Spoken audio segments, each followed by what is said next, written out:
SOG પોલીસે મળેલી માહિતીના આધારે એસઓજીની ટીમે ઉધનામાં આવેલ ભારત ટ્રાન્સપોર્ટ ગોડાઉન તથા બકરા મળી વચ્ચે નર રોડ પરથી આરોપી શાહરૂખ ઉર્ફે સેવન હારૂનને ઝડપી પાડ્યો. પોલીસે તપાસ કરતા એક રિવોલ્વર મળી આવતા પોલીસે કાર્યવાહી કરી. આરોપીની વધુ પૂછપરછ કરતા તેણે જણાવ્યું કે પોરબંદર કરેલ હોવાથી જેલમાં ભેદ છૂટી બાદ કોઈ અદાવત રાખીને હુમલો ન કરે તે માટે આજથી 8 થી 10 મહિના પહેલા વોન્ટેડ આરોપી પાસેથી ₹15,000 ખરીદીની કબૂલાત કરી. જોકે સમગ્ર મામલે આરોપી કોઈ ઘટનાને અંજામ આપે તે પહેલા એસઓજી પોલીસે આરોપીને ઝડપી વધુ તપાસ હાથ ધરી છે.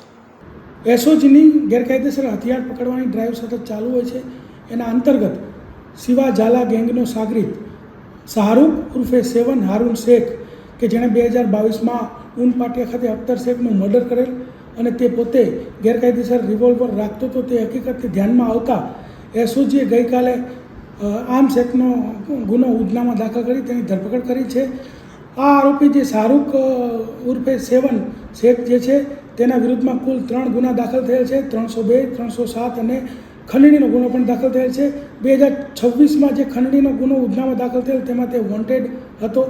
આ રીતે એક વોન્ટેડ આરોપી ગેરકાયદેસર હથિયાર સાથે પકડાયો છે અને આની પાછળ પણ અગાઉ થયેલી છે.